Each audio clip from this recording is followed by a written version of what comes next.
یہ ملک گورننس کے قابل نہیں رہ گیا.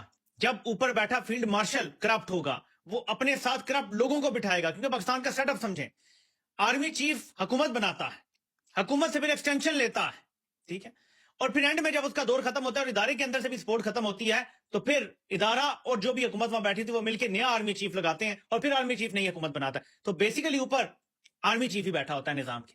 تو جب کرپشن اوپر سے شروع ہوتی ہے, وہ کرپٹ لوگوں کو لگاتا ہے, تو نیچے تک سارا نظام کرپٹ ہو جاتا ہے. آپ کسی ادارے میں چلے جائیں, جو کرپشن اب ہے, جو لوٹ مار کا بازار اب گرم ہوا ہوا ہے پاکستان میں, اس کی ہمارے اپنے 78 سالوں میں کوئی مثال نہیں ملتی. حالانکہ پاکستان میں کرپشن ریمپنٹ رہی ہے ہمیشہ, لیکن جو اب ہو رہا ہے یہ تاریخ میں کبھی نہیں ہوا. عدلیہ کے ادارے میں چلے جائیں, FBI کے ادارے میں چلے جائیں, بیوروکریسی کی کسی بھی شاخ میں جا کے دیکھ لیں, آپ کو کرپشن ہی کرپشن ملے گی.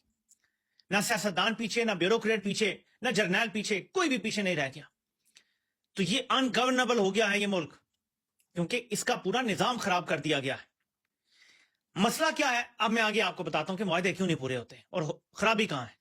عمران خان نے ہمیشہ قبائل اور بارڈر کے قریب مسائل کو سیاسی طور پہ حل کرنے کی بات کی ہے. سیاسی حل کا مطلب صرف مذاکرات نہیں ہوتا, بلکہ اس کا مطلب ہے کہ آپ نمبر 1 بلوچستان, وزیرستان جیسے علاقوں میں عوامی نمائندوں کو اختیار دیں, یعنی فارم 47 کی سرکار نہ بنائیں. وہاں کی عوام پر ظلم بند کریں, اغوا کاریاں بند کریں, لوگوں کو غائب کرنا بند کریں, ہیلی کاپٹروں سے لاشیں پھینکنا بند کریں, چیک پوسٹیں لگا کے بھتہ وصول کرنا ختم کریں. نمبر 2, ان کے وسائل پر قبضے چھوڑیں, انصاف عدل کے نظام کو بہتر کریں, ان کی عوام کو بھی شہری علاقوں جیسی سہولیات دیں.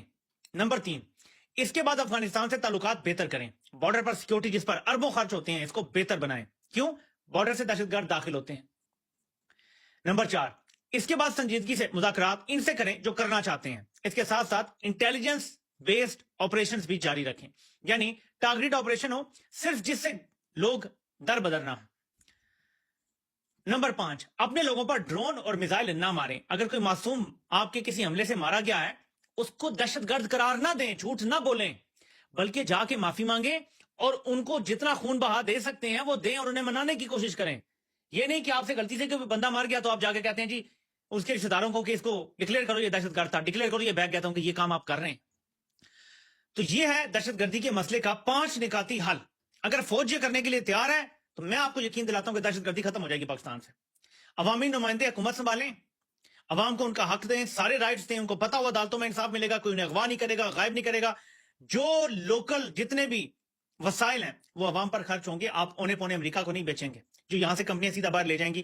یہ سارے آپ جب کام کر لیں گے نا تو افغانستان سے مذاکرات محض ایک خانہ پوری رہ جائے گی, وہ کامیاب ہو جائیں گے اور آپ اپنا مسئلہ حل کر لیں گے.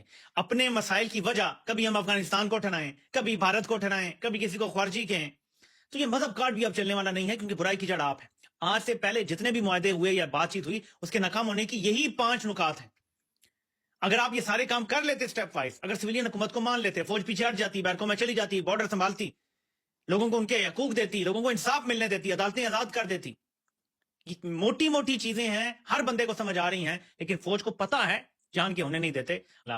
تو کامن ویلتھ آبزرور گروپ نے یہ کنکلوڈ کیا ہے کہ پاکستان کے کی institution consistently limited one party's ability to contest the election, from jailing opposition leader, denying election symbols, shutting down the internet, manipulating results and changing laws after the fact. This was not a free and fair election. تو یہ conclusion ہے کہ یہ ایک free and fair election نہیں تھا. تو یہ میرے پاکستانیوں اب کھل کے ساری بات آ گئی ہے.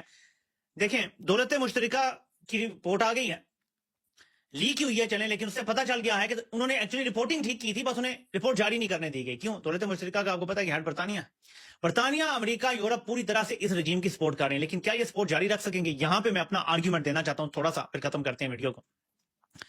جنرل عاصم منیر ایک بوجھ بن چکا ہے اپنے ادارے پر بھی اور عالمی اسٹیبلشمنٹ پر بھی.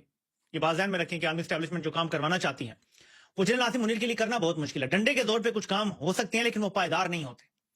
ایسی دیواریں جو اس طرح کھڑی کی جاتی ہیں وہ ہمیشہ گر جاتی ہیں, ان کی کوئی بنیاد نہیں ہوتی. تو جنرل عاصم منیر اسی طرح بوجھ ہے اپنے ادارے پر جیسے شریف ادارے پر بوجھ ہے, بلکہ یوں کہہ لیں کہ شریف عاصم منیر پر بوجھ ہے اور عاصم منیر ادارے پر بوجھ بن چکا ہے. اور اس ٹائم عاصم منیر عالمی طاقتوں پر بھی بوجھ بن چکا ہے, اور انہوں نے اس کا بوجھ پچھلے 2.5-3 سال سے اٹھایا ہوا ہے. انکمپیٹنٹ بندہ, ایک ایسا بندہ جس کو اپنے رویے, غصے, جذبات, کسی چیز پہ کوئی قابو نہیں ہے. وہ کسی اخلاقیات کو نہیں مانتا, ٹھیک ہے, کسی قانون کو نہیں مانتا, کسی آئین کو نہیں مانتا, اس کا کوئی اصول نہیں ہے. تو ایسا شخص بوجھ بن جاتا ہے بالآخر, اور یہ شخص بوجھ بن چکا ہے. کیا وجہ ہے کہ ہر چیز طے ہے, 2 سال کی تو اس نے کرنی ہے نوکری, لیکن ابھی تک نوٹیفکیشن نہیں جاری ہو رہا, پبلک میں نہیں آ رہا. اگر نوٹیفکیشن جاری ہو, اندر کھانے کر دیا ہو, کیسے ابھی تک نہیں آ رہا؟ ستمبر پیچھے کیا رہ گیا, اکتوبر نومبر 2 مہینے رہ گئے, تو نوٹیفکیشن ہے تو آنا ہے. ڈیلے کیوں کی جا رہی ہے جبکہ سب کچھ 1 پیج پہ ہے؟ یہ شخص بوجھ بن چکا ہے, اس میں ڈیلے آئے گی, اس کو تڑپایا جائے گا, یہ کروا تو لے گا, یہ ایسا شخص ہے کہ اپنا یہ کروا تو لے گا نوٹیفکیشن, لیکن یہ شخص بوجھ بن چکا ہے, اس میں کوئی ڈاؤٹ نہیں ہے. اور ادارے کے اندر سے بھی ہمیشہ سازشیں اپنے آرمی چیف کے خلاف ہوتی آئی ہیں, اور سازشیں نہیں بلکہ ہم کہہ سکتے ہیں کہ کئی بار ادارے کا اگر کوئی خودکار نظام کبھی تھا تو وہ حرکت میں آتا تھا کہ یار یہ بندہ بربادی میں بہت آگے نکل گیا تو اس کو چھٹی کرو. تو ایسے میں کئی دفعہ ریزائن بھی لیے گئے, کئی دفعہ جہازوں میں آم کی پیٹیاں بھی پہنچ جاتی ہیں. کبھی کیا ہو جاتا ہے, کبھی ایف بی علی کا کہہ کے کہ وہ آ رہا ہے تو کھانا لے کے, تو یا خان جیسے جنرل سے بھی استعفے لے لیے جاتے ہیں. تو ایسی ہسٹری رہی ہے, ایسی کوئی بات نہیں ہے. صرف یہ ہے کہ ابھی روٹ اتنا زیادہ ہے کہ ابھی ادارے کے اندر سے بھی نظر نہیں آتا کہ کوئی کچھ ایسا کرے گا جو ملک کے لیے اچھا ہو سکتا ہے. بہرحال یہ بات طے ہے کہ جنرل عاصم منیر اس ٹائم ایک بوجھ بن چکا ہے, ایک عضو معطل بن چکا ہے جو کچھ بھی ڈیلیور کرنے کی پوزیشن میں نہیں ہے. پاکستان کو ایک پاپولر قیادت کی ضرورت ہے, لیکن عالمی اسٹیبلشمنٹ کو بھی جلد یہ نظر آنا شروع ہو جائے گا کہ پاکستان میں پاپولر قیادت ہی عالمی طاقتوں کے ساتھ برابری کی سطح کے تعلقات رکھ سکتی ہے, جس میں سب کا فائدہ ہوگا. ایسا نہیں ہے کہ صرف پاکستان کا فائدہ ہوگا, اس میں عالمی طاقتوں کا نقصان ہے کہ اتنا انپاپولر لیڈر ہے جسے وہ سپورٹ کر رہے ہیں. اور ابھی یہ رپورٹ آئی ہے, کل کو یورپی یونین کی بھی رپورٹ آ جائے گی, اور پھر آپ کو پتا چلے گا کہ ان کے اپنے لوگوں, اپنے اداروں کا دباؤ ان پہ آنا شروع ہو جائے گا کہ اسٹاپ سپورٹنگ دس انلیجیٹمیٹ رجیم جو الیکشن ریگنگ کر کے آئی ہے, اور وہ بھی موسٹ بلیٹنٹ انٹرنیشنل لیول کی ریگنگ کر کے آئی ہے. سو دیکھتے ہیں کیا ہوتا ہے. آپ سے انشاءاللہ پھر ملاقات ہوتی ہے. اللہ پاک سب کا حامی ناصر ہو.